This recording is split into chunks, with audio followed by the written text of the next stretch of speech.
Hey everyone, it's me. And I just want to say that I have officially changed my YouTube name from Merca Merca to one of my favorite dystopian books, which is The Clockwork Orange. So my new YouTube handler name will be Clockwork Ginger. I decided to make this change because of my fascination and love and appreciation for this book that Anthony Burgess wrote. I find it very fascinating. I don't find the violence in the book fascinating or the sexual content. I find the journey that Alex has to go through in order to get to this realization or clarity. Well, I will say this. If you have never read this book, I would highly recommend doing so. I primarily picked up this book because it's a dystopian, but also because it's banned. And I was like, well, if the book is banned, but they also made a movie about it, what is so bad about it? So, I'm so sorry. I am actually pretty sick. It's allergy season here in Virginia and there's pollen everywhere. My car was blue, now it is yellow and I'm clogged up. So, please bear with me. But with this book, Clockwork Orange. So Stanley Kubrick made a 1971 film adaptation about it, and it is actually one of Burgess's most famous books. Now, the book is about this young 15-year-old named Alex who lives in England at the time where gangs and violence is just rampant throughout the street. He's an incredibly intelligent character who's fairly evil.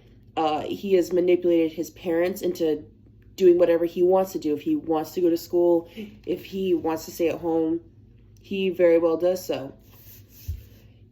On top of being incredibly intelligent, he also has a deep love for music, specifically Beethoven, which kind of adds to this air of him being a psychopath, because it is believed that psychopaths listen to very high-end classical music.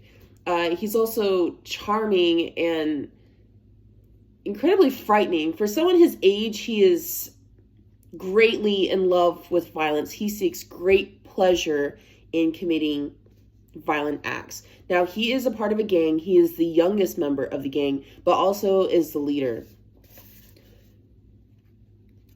The story is about him struggling between the good and the evil. So he loves evil. And at one point he is caught and turned into the police, who he has already had a track record with.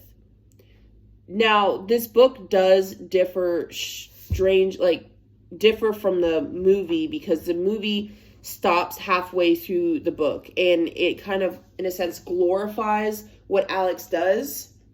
And that if you have not seen the movie, I don't want to spoil it for anybody, but it's just different. I actually kind of don't want to go down that path because I truly don't want to spoil it. But the way Stanley Kubrick attacks the book is colorful and visual. And if you've ever seen his other movies, as in The Shining, it has this type of way of drawing you in, of the impending doom, of the impending evil and the impending violence. So that's really how Kubrick attacks it. This is more of a moral stance or moral code as far as how the government or this hospital treats Alex, because at the end of the day, he is taken into prison, and that's where you see his life completely change. For the title, in 1945 in London, Anthony Burgess said that he heard someone say, as queer as a clockwork orange in a bar. And dissecting those two words, clockwork and orange, we obviously believe what we know what orange to be, the color or the fruit. But it's a little bit more than that, especially clockwork. When we hear the word clockwork, we think of something a bit systematic, something that works on schedule, punctual, on time. That's not necessarily the case here. The cross with the word clockwork, you have one side which is organic, lively, sweet nature of life, and the other side of it is the cold, discipline, and mechanical aspect of conditioning via the Ludovic treatment, which is a treatment was used on Alex inside of the book. That's towards almost the middle. So you have what Alex desires and was organic to what he's being conditioned to. You have orange, which if you drop the E, you have orang in a way, which is also short for orangutan, which is the man of the jungle. That's what orangutans are called. And it is to believe, since Alex was the leader of this gang who was just going through the streets causing terror, he is considered the man of the urban jungle, which was in London. Now, as far as me taking on this title, obviously I don't believe that I am this evil, horrible, bad person. I truly am not. I do not do any of the acts that Alex has caused in this book.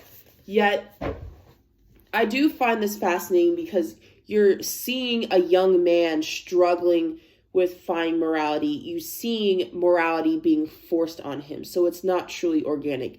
And it's via the government. And I would just highly encourage you to read this book. I got this for incredibly cheap.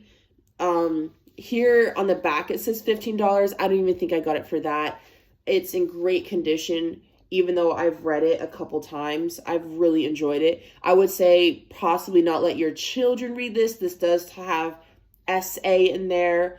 It does have, like I said, deep violence, worse than what the movie portrayed in 1971. But I would highly encourage you to give it a read. Have an open mind while reading this. Don't get too sucked up into the violence of it, but read it as a way of how evil someone was and how good is being forced upon him.